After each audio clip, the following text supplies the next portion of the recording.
Hello guys, welcome to the universal mystery tarot 1111। तो आज मैं आपके लिए एक कलेक्टिव रीडिंग लेके आ गई हूँ कि आपके रिश्ते में, आपके कनेक्शन में क्या ब्लॉकेजेस हैं और उन ब्लॉकेजेस को कैसे आप हील कर सकते हैं, रिमूव कर सकते हैं। तो आपके कनेक्शन में क्या ब्लॉकेजेस है, इसकी रीडिंग होगी। तो ये जनरल और कलेक्टिव रीडिंग होगी। जितना आपसे रेजोनेट होता है उतना ही आपका है। बाकी चीज़ें छोड़ दीजिए, किसी और के लिए वो हो सकते हैं जो आपसे रेजोनेट नहीं हो। तो आपके कनेक्शन में यानी आपके रिलेशनशिप में क्या ब्लॉकेजेस है, इसकी रीडिंग है। Page of swords, wheel of fortune, queen of swords and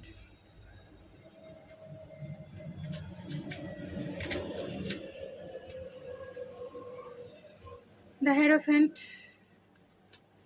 four of wands, seven of wands and eight of cups. Bottom of the deck है सिक्स ऑफ पेंटिकल। तो आपके रिश्ते में क्या ब्लॉकेजेस है, क्या ब्लॉकेजेस है। तो आपके रिलेशनशिप में यानी आपके रिलेशनशिप में ब्लॉकेजेस का सबसे बड़ा कारण है, रीज़न जिसे कह सकते हैं, सबसे बड़ा कारण है कि इक्वल गिव एंड टेक। यानी आपके पर्सन या आप दोनों का जो रिश्ता है इनबैलेंस रहा होगा। आपने इस रिश्ते में बहुत ज़्यादा दिया होगा और आपके पर्सन ने उतना एफर्ट्स नहीं लगाए होंगे आपके इस रिश्ते में। तो यहाँ आपके पर्सन टॉरस, वर्गो, कैप्रिकॉर्न हो सकते हैं। वर्गो सबसे ज़्यादा स्ट्रांग है, या फिर जेमिनी, लिब्रा, एक्वेरियस हो सकते हैं। एरीज, लियो, सेजिटेरियस भी हो सकते हैं। और टॉरस सबसे ज़्यादा स्ट्रांग है, एक्वेरियस सबसे ज़्यादा स्ट्रांग है एंड सेजिटेरियस सबसे ज़्यादा स्ट्रांग है। तो आपके रिश्ते में सबसे बड़ा ब्लॉकेज क्या है। तो कहीं ना कहीं आप दोनों एक दूसरे से डिफेंसिव हो सकते हैं। यानी आप सोशल मीडिया पे तो स्पाई करते हैं, लेकिन एक दूसरे से बात करने में कहीं ना कहीं डिफेंसिव है। या फिर अगर आपके पर्सन कहीं ना कहीं अगर मैरिड हैं तो जितना आपसे रेजोनेट होता है उतना ही आपका है। ये टिगर वार्निंग जैसी हो सकती है। अगर आपके पर्सन मैरिड है तो उनके बच्चे हो सकते हैं जो कहीं ना कहीं आपके रिलेशनशिप में ब्लॉकेजेस क्रिएट कर रहे हैं, क्योंकि यहाँ पेज ऑफ सोर्स का कार्ड है।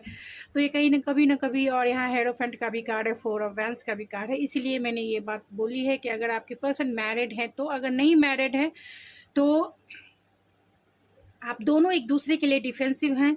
यानी आप दोनों एक दूसरे को सोशल मीडिया पे तो स्पाई करते हैं, लेकिन एक दूसरे से बातें नहीं करना चाहते हैं। दूसरा है, आप दोनों की ट्रेडिशनल बिलीव एंड वैल्यूज़ के वजह से भी आप दोनों की सबसे बड़ी ब्लॉकेजेस क्रिएट हो रही है। यानी आप दोनों जो ट्रेडिशनल बिलीव एंड वैल्यूज़ को मानते हैं उसके प्रोस्पेक्टिव में कोई भी आप दोनों में से कोई भी इस रिश्ते में लीप ऑफ फेथ लेना नहीं चाहते हैं। आपको लगता होगा वो ले, वो उनको लगता होगा कि आप ले, वो क्यों ले, और आपको लगता होगा मैं क्यों लूँ, वो क्यों नहीं लेंगे, गलती उन्होंने की है तो वो लेंगे। तो बिलीफ सिस्टम हो सकता है, मोरल वैल्यूज़ हो सकती है। इसके वजह से भी कहीं ना कहीं आप दोनों एक दूसरे से डिफेंसिव है। और समय का भी कहीं ना कहीं सबसे बड़ा रोल है। यानी डिवाइन कनेक्शन, डिवाइन टाइमिंग का भी कहीं ना कहीं बहुत बड़ा रोल है। कन्फ्यूज़न हो सकता है आप दोनों के बीच में, या फिर आप दोनों के बीच में मिसअंडरस्टैंडिंग भी हो सकती है जो आप दोनों के बीच में ब्लॉकेजेस क्रिएट कर रही है। यानी आप दोनों के बीच में रिकन्सिलेशन करने में कहीं ना कहीं प्रॉब्लम क्रिएट कर रही है। अगर आपके पर्सन से आपकी बातें नहीं हो रही है तब, या फिर रिकन्सिलेशन नहीं हो रहा है, या आपके पर्सन आपको कमिटमेंट नहीं दे रहे हैं, इसके वजह से भी ब्लॉकेजेस क्रिएट हुए। और फोर ऑफ वैंस है तो कहीं ना कहीं अगर आपके पर्सन मैरिड है तो शादी भी वजह हो सकती है, और अगर आपके पर्सन अनमैरिड भी हैं तो कहीं ना कहीं रिकन्सिलेशन को लेकर उनके माइंड में बहुत सारे डाउट और फियर हो सकते हैं। या फिर टाइमिंग ऐसी है जो टाइमिंग के वजह से, यानी कि आपके पर्सन बहुत वर्कोलिक हो सकते हैं, जिसके वजह से रिकन्सिलेशन आप दोनों की सही टाइमिंग पे नहीं होने के वजह से भी ब्लॉकेजेस क्रिएट हो गए। क्योंकि आप चाहते थे कि इस समय हो जानी चाहिए थी, बहुत टाइम उन्होंने वेट कराया आपको, और उन्होंने कोई भी लीप ऑफ फेथ आपकी तरफ नहीं लिया, आपको कॉल नहीं किया, मैसेज नहीं किया, आपको कमिटमेंट नहीं दिया। तो कमिटमेंट भी हो सकता है इस रिलेशनशिप में कहीं ना कहीं एक सॉलिड या फिर स्टेबल रिलेशनशिप की कमी थी, यानी स्टेबल रिश्ता आप दोनों का नहीं हो सकता है। दोनों की अंडरस्टैंडिंग भी हो सकती है जिसके वजह से ये प्रॉब्लम क्रिएट हुई। और यहाँ पर 6 ऑफ पेंटिकल की भी वजह से, यानी कि इक्वल गिव एंड टेक आप दोनों में, यानी आपने इस रिश्ते में बहुत एफर्ट्स लगाए हैं और आपके पर्सन ने, यानी रिकन्सिलेशन को भी लेकर आपने बहुत ज़्यादा एफर्ट्स लगाए और आपके पर्सन नहीं मान रहे हैं, जो एक ब्लॉकेजेस के रूप में आया है। कहीं ना कहीं आपका गुस्सा भी हो सकता है या फिर थर्ड पार्टी सिचुएशन में किसी तीसरे का इन्फ्लुएंस हो सकता है जो ब्लॉकेजेस क्रिएट कर रहे हैं।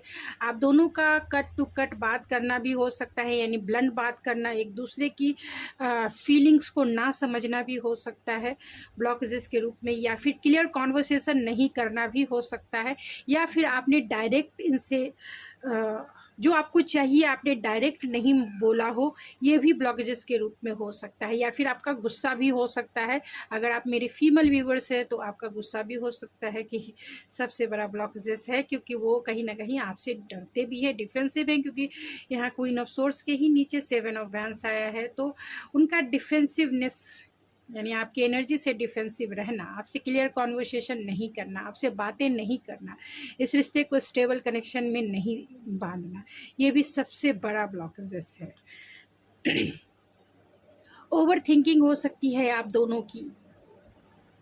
ओवर थिंकिंग यानी सिचुएशन आप दोनों की कितनी भी लाइट वेट, आपने लाइट वेट करने की कोशिश आप दोनों ने नहीं की, क्लियर कॉन्वर्सेशन नहीं किया, क्लियरिटी से बातें नहीं की और ना ही करने की कभी आप दोनों ने एफर्ट्स लगाए।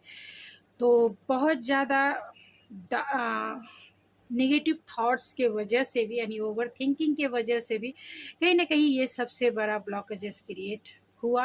और यहाँ पे एस ऑफ पेंटिकल है, तो ये रिश्ता ही कहीं ना कहीं स्टेबल रिलेशनशिप नहीं रहा, या फिर आप दोनों ने एक दूसरे को एक सॉलिड कमिटमेंट नहीं दिया, या फिर कमिटमेंट की कमी के वजह से, यानी कि अगर एक पर्सन इस रिश्ते में कमिटेड है, लॉयल है, तो दूसरा भी होना ही चाहिए, तभी ये रिश्ता, यानी दो लोगों का रिश्ता होता है, दो लोगों का इन्वॉल्वमेंट होता है और दो लोग ही जैसा चाहते हैं वैसे ही ये रिश्ता मूवमेंट यानी आगे बढ़ता है। बोलते हैं ना, दोनों हाथ से ताली बजती है, तो दोनों का एफर्ट्स बहुत ज़रूरी है। तो अगर एक पर्सन लॉयल है और एक पर्सन नहीं है तो ये रिश्ता आगे बढ़ ही नहीं सकता है। तो वही है, कहीं ना कहीं आपका रिश्ता जो है स्टेबल नहीं रहा, स्टेबिलिटी के वजह से, यानी स्टेबिलिटी की कमी के वजह से वो ब्लॉकेज के रूप में सामने आया, मतलब ब्लॉकेजेस के रूप में है। कहीं ना कहीं बहुत लॉन्ग टाइम तक एक दूसरे से बातें नहीं करना भी कहीं ना कहीं ब्लॉकेजेस है। चैलेंजेस है, लेकिन चैलेंजेस को डील करना भी, यानी चैलेंजेस को नहीं डील करना भी, यानी आगे फॉरवर्ड मूवमेंट नहीं लेना भी कहीं ना कहीं ब्लॉकेजेस के रूप में आप दोनों के कनेक्शन में है। यानी आप दोनों के रिलेशनशिप में आप दोनों ने आगे लीप ऑफ फेथ नहीं लिया, आपके पर्सन में इतना साहस नहीं कि वो इस रिश्ते पे काम करें या फिर आपकी तरफ आए। तो अगर आपसे ये रेजोनेट होता है तभी आपकी है। आप दोनों ने इस रिश्ते को पूरी तरीके से ये डेथ यानी कि मान लिया है। अगर आपका नो कॉन्टैक्ट का सिचुएशन है तो आप दोनों ने मान लिया कि हाँ ये रिश्ता जो है ऑलरेडी ख़त्म हो चुका है। एंड डेथ है तो कहीं ना कहीं आप दोनों एक अपने बिलीफ सिस्टम को, अपने प्रोस्पेक्टिव को चेंज नहीं करना चाहते हैं इस रिश्ते के लिए। इस रिश्ते में बहुत ज़्यादा ट्रांसफॉर्मेशन की ज़रूरत है, जिस पर वर्क करने की ज़रूरत है, यानी इनर वर्क करने की ज़रूरत है। और आप दोनों जो हैं इस रिश्ते में इनर वर्क जो ज़रूरी है वो आप लोग उस पर ध्यान नहीं दे रहे हैं या काम नहीं कर रहे हैं, जिसके वजह से कहीं ना कहीं ये ब्लॉकेजेस के रूप में है। और ये डेविल रिवर्स आया है, तो कहीं ना कहीं डाउट और फियर तो नहीं है क्योंकि क्लियरिटी आपके पास है। एंड साहस की कमी है जो ब्लॉकेजेस के रूप में है। एंड बहुत ज़्यादा आपने इस रिश्ते में पेशेंस फुल रहे हैं, कहीं ना कहीं पेशेंस फुल रहना भी कहीं ना कहीं आप दोनों के रिश्ते की ब्लॉकेजेस के रूप में आया है। 9 ऑफ वैंड्स है, तो बहुत चाइल्डहुड वुंड्स एंड स्टबननेस के वजह से, यानी आप दोनों बहुत स्टबन हो सकते हैं। तो स्टबनेस के वजह से भी कहीं ना कहीं ब्लॉकेजेस क्रिएट हुए। आप दोनों जो है इस रिश्ते के लिए स्टैंड नहीं लेना चाहते, अपने स्टबन और या फिर आपके पर्सन बहुत स्टबन हो सकते हैं एंड इस रिश्ते को सेल्फ सबोटाज कर रहे हैं कहीं ना कहीं, जिसके वजह से भी ये ब्लॉकेजेस के रूप में क्रिएट हुआ है। एंड एस ऑफ रॉड है, तो कहीं ना कहीं पैशनेट स्टार्ट जो है आप या आपके पर्सन नहीं इस रिश्ते में ले रहे हैं, जिसके वजह से भी ये सबसे बड़ा ब्लॉकेजेस है। और यहाँ पे 9 ऑफ पेंटिकल है, तो आप दोनों काम में इतने बिजी हैं, खुद के ऊपर फोकस है, जिसके वजह से आप दोनों इस रिश्ते पे ध्यान नहीं दे रहे हैं, फोकस नहीं है, इसके वजह से ये भी सबसे बड़ा ब्लॉकेजेस है। तो मैं आपके लिए गाइडेंस ज़रूर निकालूंगी। तो चलिए कुछ और देख लेते हैं कि और क्या ब्लॉकेजेस है आपके रिलेशनशिप में। Loyalty and twin flame is near and you are worthy of love, pregnancy है and divine timing and metamorphosis है, जिसको पेशेंस, सॉलिट्यूड है, सपोर्ट है। तो आप दोनों ने एक दूसरे को सपोर्ट की कमी है, पैशन की कमी है, सॉलिट्यूड बहुत लॉन्ग हो गया जो ब्लॉकेजेस के रूप में सामने आ रहा है। एंड अपने वर्थ को आप दोनों कहीं ना कहीं नहीं मानते हैं, या फिर अपनी खुद के ऊपर वैल्यू ज़्यादा दे रहे हैं, इस रिश्ते के ऊपर ध्यान नहीं दे रहे हैं, पेशेंस बहुत ज़्यादा हो गया है इस रिलेशनशिप में, जिसके वजह से भी ये ब्लॉकेजेस के रूप में क्रिएट हुआ है, यानी कि ब्लॉकेजेस के रूप में सामने आया। डिवाइन टाइमिंग भी ब्लॉकेजेस के रूप में है, बहुत टाइम से आप दोनों ने इस रिश्ते को ही सरेंडर करके रखा है, कोई भी क्रिएशन, यानी प्रेगनेंसी है, कोई भी क्रिएशन नहीं किया, यानी आगे कैसे बढ़ना है, कैसे काम करना है, उसके प्रति आप दोनों ने एफर्ट्स नहीं लगाए, जिसके वजह से भी ये रिश्ता कहीं ना कहीं स्टक है और सबोटाज आप दोनों की एनर्जी से हो रहा है। लॉयल्टी है, तो कहीं ना कहीं आप दोनों में एक दूसरे के प्रति लॉयल्टी की कमी हो सकती है, आप दोनों एक दूसरे पे विश्वास नहीं करते होंगे, ये भी हो सकता है। ट्विन फ्लेम इज़ नियर है, तो हो सकते हैं बहुत सारे लोगों के पार्टनर ट्विन फ्लेम में हैं लेकिन नहीं मानते होंगे आप, और बहुत सारे लोग तो खुद के ऊपर फोकस होने के वजह से भी, क्योंकि यहाँ 9 ऑफ पेंटिकल है, खुद के ऊपर फोकस होने के वजह से भी इस रिश्ते पे उतने फोकस नहीं है जितना। तो चलिए देखते हैं ऐसे सिचुएशन में आपके लिए क्या गाइडेंस है।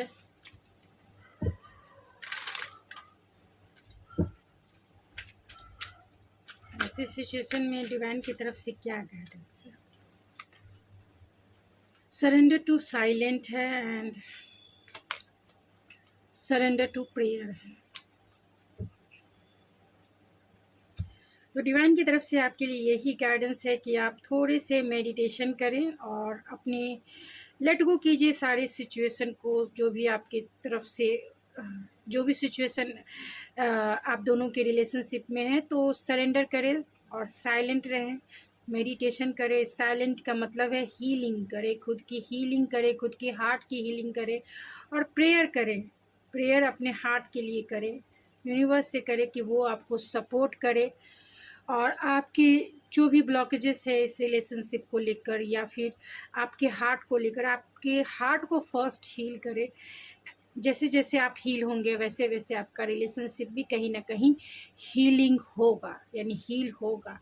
तो फर्स्ट अपने ऊपर काम करने की ज़रूरत है, इसके लिए आपको मेडिटेशन करने की ज़रूरत है और मेडिटेशन में प्रेयर करने की ज़रूरत है। प्रेयर से अपने सारे चक्रास को हील करें, खुद के ऊपर फोकस हो, यानी सेल्फ लव की प्रैक्टिस करें। बाद में ये इंसान भी हील होगा। आप धीरे धीरे करके जैसे ही वो इंसान हील होगा वैसे आपका रिश्ता भी कहीं ना कहीं हील होगा और वो अपनी डेस्टिनेशन पे ज़रूर पहुंचेगा। तो गाइज़ ये थी आपकी रीडिंग, आई होप आपको पसंद आई होगी। अगर आपको मेरी रीडिंग पसंद आई है तो प्लीज़ मेरे चैनल को ज़रूर सब्सक्राइब कीजिए, लाइक कीजिए एंड शेयर कीजिए। अगर आप चाहते हैं सुपर थैंक्स देना तो आप मुझे सुपर थैंक्स के थ्रू जो है कंट्रीब्यूट कर सकते हैं, तो प्लीज़ ज़रूर करें। मैं मिलती हूँ आपके नेक्स्ट रीडिंग में, तब तक के लिए थैंक यू सो मच।